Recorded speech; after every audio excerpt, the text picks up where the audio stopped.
Nagmula sa Masbate at lumaki sa Toronto, Canada. Veterana na sa mga beauty pageants. Ngayon, muling bibigyan ng oportunidad para maging kinatawan ng bansa sa Miss International Pageant. Kaibigan, Bea Santiago, welcome to the program. Congratulations. Thank you. Binibining Pilipinas International. In 30 seconds, who is Bea Santiago? Well, Bea Santiago is 23-year-old. She grew up in the province of Masbate and then moved when she was 16 sa Canada. So she lived both worlds of provinciana and a city girl. 30 seconds. Thank you. Did you always want to be a beauty queen? It was always there. Pero when I turned 21, that's when I was like, you know, my clock's ticking. I have to do this. And I did it. Pero bago ka mag-21, hindi ka nakakasali? Kasi mahihain po ako eh. Ah, okay. But So you parang always takot. wanted to join contests? Yeah, of course. My mom and my lola always encouraged me, pero I was more hesitant. So late bloomer ka ha, kung Medyo. beauty contest ang pag-uusapan. Opo. Dahil marami mga girls ang sumasali talaga 16, 15 Opo. talaga, di ba? Yeah, 19 lang ako. Parang, okay, konti lang. Alright. Who is the ideal Filipino? For me, ideal Filipino is someone who's proud. No matter where they go, no matter what they do, they're proud and happy of being Filipino. Is that how you Yeah. answer the question? So close. How was that feeling? Yung nasa entablado, pinapanood ka ng buong mundo at tinatanong ka ng katanungan na gano'n. Natakot po ako. Blackout po yung... Talaga? Wala akong Wala nakita. I didn't hear anything, didn't see anything. So parang, I just, so whatever I can say, yun lang lumabas. Ang hirap, hindi Mahirap ba? po, opo. Kasi kung papakinggan, sasabihin ng tao, ang dali ng Dali, tanong. opo. Pero while you're on that stage, ulitin mo nga, wala kang nakikita? Walang nakikita. Tapos wala kang naririnig. So parang, ganun lang. Okay. So, but how did you manage to answer the question? Basta kung ano na lang ang lumabas. Opo. Kasi that was really what I really feel eh. So it's close to my answer talaga. That's the only way to handle a Yeah. question. I mean, go to what is true, di ba? Yeah, Go to your opo. core. It's important. Daanan lamang natin ang mga katanungan na itinanong sa ibang mga contestants Yeah. noong gabi ng coronation sa Araneta Coliseum. Name a lesson about life that women can teach men. I think what Ariela said is the most correct. For me, kasi, Okay. I mean, not a lot of guys are sensitive. You think so? Yes. Pero hindi ba yan stereotyping men? Na parang sinasabi natin na ang men are not supposed to be sensitive? Pero kasi po, it's very broad eh. So, for me, like, patience is also in the One. catalog of, being sensitive. And that is to say that men are not very patient.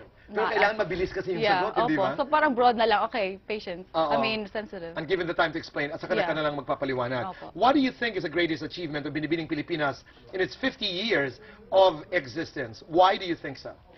For me, kasi, you know, Binibining Pilipinas didn't just give empowerment of women. And, you know, parang something that's different from the beauty of a Filipina. It also helped a lot of charities. You know, it opened a lot of doors So for para sa iyo, people. yun ang pinakamalaking Opo, achievement. for me. Because, you know, diba, it's a beauty pageant with a purpose. Okay. Another question. The Beatles believed that all you need is love. Agree or disagree? Definitely. And agree. why? Agree. Because, you know, love, it's so powerful. And for me, love is something na, hindi nababili. Like my family. I love my family. I can't handle without them. Pero pag ang pinag-usapan naman ay romantic love, sasabihin ng iba, hindi ka naman nakakakain dahil sa pag-ibig, di ba? Or people would say Opo. that. But how would you think about it while you're on stage, di ba? Well, I think what you feel lang talaga. So anything Comes out. that's, yun lang talaga lumalabas. In this digital age on Facebook, everything is made public. For you, what should remain private and why? For me, my weakest point, which is my family. I don't want to put anything that could harm my family. So for me, I'd try to hide my family so that, hindi ako masaktan. But it's tough, huh? You know Yeah. why? Because you do not dictate what is private and public when you Yes, become a public figure. yes. Halimbawa, when you submit yourself to social networking, hindi ka naman pwede magsabing hanggang dito lang kayo. Oh, yeah. Di ba? So you either do it or you don't. Yeah, but you choose what you do That's put. true. Yeah. At saka, also, paninindigan mo na yung Yeah. decision mo. Opo. Okay, do you think you could be a good Catholic if you believe in the RH bill? I definitely think so. Because, you know, being a Catholic, hindi ka naman pinipigilan being Catholic na you can choose. You have So the right you to don't choose. see any conflict between, the RH bill and being a Catholic? Yeah, I don't think so. Because, you know, as long as you have faith in God and you believe in the system of Catholic, yeah. Okay, if you have the opportunity to speak to the new Pope, what would you tell him? I would thank him for giving us the inspiration, for giving my Filipino people inspiration. At sasabihin mo maraming salamat. Thank you, Thank you po, and Pope congrats. Francis. Yes. And congrats. Yeah. Okay. Are the best things in life really for free? Why or why not? Because you can't buy happiness. For me, that's it. You can't buy happiness. I understand. What would you tell a child who's being bullied in school? Don't be scared to speak up. Tell, people who's older than you, your teacher, your mom, like, you're getting hurt. Someone's hurting you. But somebody has to know that Yes. you are being bullied. Yes. Huwag mong sarilinin. Opo, mas And masakit ask yun. for help. Di ba? Yes. It's important. Yeah, of course.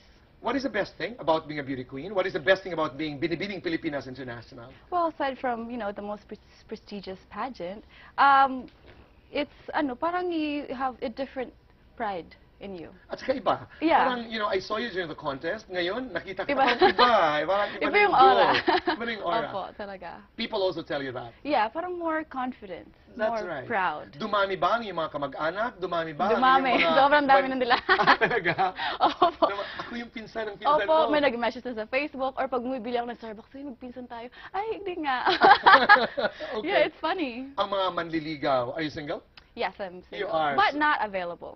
Not available. What do you Because mean? I want to focus. Ah, on winning. okay. Yeah, It's a so- choice that you're making. Yes. So, pero maraming nagpaparamdam. Wala po eh. Ah, wala. Which is weird. Kasi sinabi mo May eh. mali ata sa akin. Okay, but you're focused, but you're open. Yes, definitely. Kasi minsan hindi napaplano yan, di ba? Yeah, I don't, walang plano-plano po eh. Nangyayari ang nangyayari. Opo. Last question. Do you think that speaking English should be a prerequisite for Miss Universe or Miss International? Why or why not? I don't think it's a prerequisite. It's an advantage. Because say if you know how to speak the universal, language, you tend to inspire more people. You connect with everyone. That's Kasi right. it's a universal language. You're able to reach out to more. Opo, yeah. Wow, all the best. Thank you. Proud of you. Thank you. Proud of you. And any final words?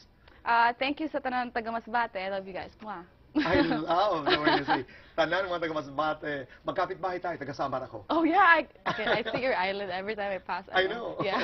Kapit-bayan. Maraming salamat, Thank Bea. you po. Bea, ikaw na. No, ikaw na.